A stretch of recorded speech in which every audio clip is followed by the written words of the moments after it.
Sementara itu di Jalan Sultan Iskandar Muda, Kebayoran Lama, Jakarta Selatan, hujan deras dan angin kencang menyebabkan jalan tersebut tergenang air dengan ketinggian mencapai 40 cm.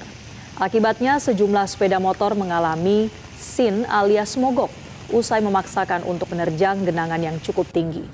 Tim Sudin SDA mengatakan selain disebabkan curah hujan, banjir kali ini juga diperparah akibat meluapnya aliran Kali Bungur. Guna mengatasi genangan di lokasi ini, Sudin SDA telah mengerahkan 2 unit pompa untuk menyedot air. Jelajahi cara baru mendapatkan informasi. Download Metro TV Extend sekarang.